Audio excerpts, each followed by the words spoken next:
All right, now we're going to read Chapter 9 of Alice in Wonderland. This one's called The Mock Turtle's Story. "You can't think how glad I am to see you again, you dear old thing," said the Duchess, as she tucked her arm affectionately into Alice's, and they walked off together. Alice was very glad to find her in such a pleasant temper, and thought to herself that perhaps it was only the pepper that had made her so savage when they met in the kitchen. "When I'm a Duchess," she said to herself, not in a very hopeful tone, though, "I won't have any pepper in my kitchen at all. Soup does very well without. Maybe it's always pepper that makes people hot-tempered," she went on, very much pleased at having found out a new kind of rule, and vinegar that makes them sour, and chamomile that makes them bitter, and barley sugar and such things that make children sweet-tempered. I only wish people knew that. Then they wouldn't be so stingy about it, you know. She had quite forgotten the Duchess by this time, and was a little startled when she heard her voice close to her ear. "You're thinking about something, my dear, and that makes you forget to talk. I can't tell you just now what the moral of that is, but I shall remember it in a bit." "Perhaps it hasn't one," Alice ventured to remark. "Tut, tut, child," said the Duchess. "Everything's got a moral, if only you can find it." And she squeezed herself up closer to Alice's side as she spoke.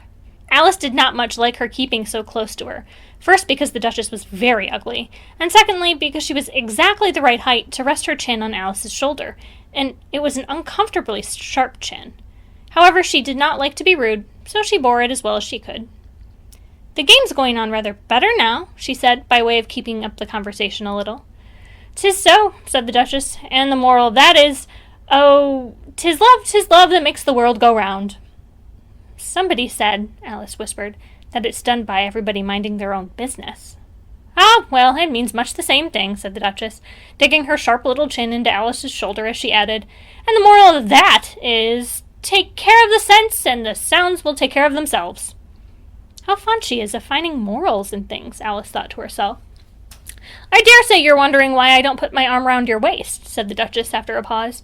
"The reason is that I'm doubtful about the temper of your flamingo. Shall I try the experiment?" "He might bite," Alice cautiously replied, not feeling at all anxious to have the experiment tried. "Very true," said the Duchess. "Flamingos and mustard both bite, and the moral of that is, birds of a feather flock together." "Only mustard isn't a bird," Alice remarked. "Right as usual," said the Duchess. "What a clear way you have of putting things." "It's a mineral, I think," said Alice. "Of course it is," said the Duchess, who seemed ready to agree to everything that Alice said. "There's a large mustard mine near here, and the moral of that is, the more there is of mine, the less there is of yours." "Oh, I know," exclaimed Alice, who had not attended to this last remark. "It's a vegetable. It doesn't look like one, but it is." "I quite agree with you," said the Duchess, "and the moral of that is, be what you would seem to be. Or, if you'd like it put more simply, never imagine yourself not to be otherwise than what it might appear to others that what you were, or might have been, was not otherwise than what you had been would have appeared to them to be otherwise." "I think I should understand that better," Alice said very politely, "if I had it written down, but I can't quite follow it as you say it." "That's nothing to what I could say if I chose," the Duchess replied in a pleased tone. "Pray don't trouble yourself to say it any longer than that," said Alice. "Oh, don't talk about trouble," said the Duchess. "I make you a present of everything I've said as yet." "A cheap sort of present," thought Alice. "I'm glad they don't give birthday presents like that." But she did not venture to say it out loud. "Thinking again?" the Duchess asked, with another dig of her sharp little chin. "I've a right to think," said Alice sharply, for she was beginning to feel a little worried. "Just about as much right," said the Duchess, "as pigs have to fly. And But here," to Alice's great surprise, the Duchess's voice died away, even in the middle of her favorite word moral, and the arm that was linked into hers began to tremble. Alice looked up, and there stood the Queen in front of them, with her arms folded, frowning like a thunderstorm. "A fine day, your Majesty," the Duchess began in a low, weak voice. "Now, I give you fair warning," shouted the Queen, stamping on the ground as she spoke. "Either you or your head must be off, and that in about half no time. Take your choice." The Duchess took her choice, and was gone in a moment. "Let's go on with the game," the Queen said to Alice, and Alice was too much frightened to say a word, but slowly followed her back to the croquet ground. The other guests had taken advantage of the Queen's absence, and were resting in the shade. However, the moment they saw her, they hurried back to the game, the Queen merely remarking that a moment's delay would cost them their lives. All the time they were playing, the queen never left off quarreling with the other players and shouting, "Off with his head!" or "Off with her head!" Those whom she sentenced were taken into custody by the soldiers, who, of course, had to leave off being arches to do this, so that by the end of half an hour or so, there were no arches left, and all the players except the king, the queen, and Alice were in custody and under sentence of execution. Then the queen left off, quite out of breath, and said to Alice, "Have you seen the mock turtle yet?" "No," said Alice. "I don't even know what a mock turtle is." "It's the thing mock turtle soup is made from," said the queen. "I never saw one or heard of one," said Alice. "Come on, then," said the queen, "and he shall tell you his history." As they walked off together, Alice heard the king say in a low voice to the company generally, "You are all pardoned." "Come, that's a good thing," she said to herself, for she had felt quite unhappy at the number of executions the queen had ordered. They very soon came upon a griffin, lying fast asleep in the sun. If you don't know what a griffin is, look at the picture. "Up, lazy thing," said the queen, "and take this young lady to see the mock turtle, and to hear his history. I must go back and see after some of executions I have ordered." And she walked off, leaving Alice alone with the griffin. Alice did not quite like the look of the creature, but on the whole she thought it would be quite as safe to stay with it as it to go after that savage queen, so she waited. The griffin sat up and rubbed its eyes, then it watched the queen till she was out of sight. Then it chuckled. "What fun!" said the griffin, half itself, half to Alice. "What is the fun?" said Alice. "Why, she," said the griffin. "It's all her fancy. They never executes nobody, you know. Come on." "Everybody says come on here," thought Alice, as she went slowly after it. "I never was so ordered about in all my life. Never!" They had not gone far before they saw the mock turtle in the distance, sitting sad and lonely on a little ledge of rock, and as they came nearer, Alice could hear him sighing as if his heart would break. She pitied him deeply. "What is his sorrow?" she asked to the griffin, and the griffin answered, very nearly in the same words as before. "It's all his fancy that. He hasn't got no sorrow, you know. Come on." So they went up to the mock turtle, who looked at them with large eyes, full of tears, but said nothing. "This here young lady," said the griffin, "she wants for to know your history, she do." "I'll tell it her," said the mock turtle in a deep hollow tone.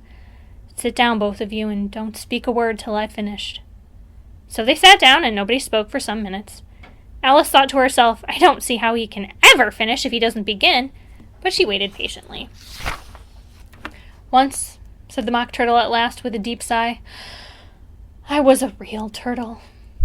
These words were followed by a very long silence, broken only by an occasional exclamation of from the griffin, and the constant heavy sobbing of the mock turtle. Alice was very nearly getting up and saying, "Thank you, sir, for your interesting story," but she could not help thinking there must be more to come, so she sat still and said nothing. "When we were little," the mock turtle went on at last, more calmly, though still sobbing a little now and then, "we went to school in the sea. The master was an old turtle. We used to call him Tortoise." "Why did you call him Tortoise if he wasn't one?" Alice asked. "We called him Tortoise because he taught us," said the mock turtle angrily. "Really, you are very dull." "You ought to be ashamed of yourself for asking such a simple question," added the griffin, and then they both sat silent and looked at poor Alice, who felt ready to sink into the earth. At last the griffin said to the mock turtle, "Drive on, old fellow, don't be all day about it," and he went on in these words. "Yes, we went to school in the sea, though you mayn't believe it." "I never said I didn't," interrupted Alice. "You did," said the mock turtle. "Hold your tongue," added the griffin, before Alice could speak again. The mock turtle went on. "We had the best of educations. In fact, we went to school every day." "I've been to a day school, too," said Alice. "You needn't be so proud as all that." "With extras?" asked the mock turtle a little anxiously. "Yes," said Alice. "We learned French and music." "And washing?" said the mock turtle. "Certainly not," said Alice indignantly. "Ah, then yours wasn't a really good school," said the mock turtle in a tone of great relief. "Now at ours, they had at the end of the bill French music and washing extra." "You couldn't have wanted it much," said Alice, "living at the bottom of the sea." "I couldn't afford to learn it," said the mock turtle with a sigh. "I only took the regular course." "What was that?" inquired Alice. "Reeling and writhing, of course, to begin with," the mock turtle replied. "And then the different branches of arithmetic: ambition, distraction, uglification, and derision." "I've never heard of uglification," Alice ventured to say. "What is it?" The griffin lifted up both its paws in surprise. "Never heard of uglifying!" it exclaimed. "You know what to beautify is, I suppose." "Yes," said Alice doubtfully. "It means to make anything prettier. Well then, the Gryphon went on, if you don't know what to uglify is, you are a simpleton. Alice did not feel encouraged to ask any more questions about it, so she turned to the Mock Turtle and said, What else had you to learn? Well, there was mystery, the Mock Turtle replied, counting off the subjects on his flappers. Mystery, ancient and modern, with seaography, then drawling. The drawling master was an old conger eel that used to come once a week. He taught us drawling, stretching, and fainting in coils. What was that like? Said Alice. Well, I can't show it to you myself, the Mock Turtle said. I'm too stiff. And the Gryphon never learnt it. Hadn't time, said the Gryphon. I went to the classical master, though. He was an old crab, he was. I never went to him, the Mock Turtle said with a sigh. He taught laughing and grief, they used to say. So he did, said the Gryphon, sighing in his turn, and both creatures hid their faces in their paws. And how many hours a day did you do lessons? Said Alice, in a hurry to change the subject. 10 hours the first day, said the Mock Turtle. 9 the next, and so on. What a curious plan, exclaimed Alice. That's the reason they're called lessons, the Gryphon remarked, because they lessen from day to day. This is quite a new idea to Alice, and she thought it over a little before she made her next remark. Then the 11th day must have been a holiday? Of course it was, said the Mock Turtle. And how did you manage on the 12th? Alice on eagerly. That's enough about lessons, the Gryphon interrupted in a very decided tone. Tell her something about the games now.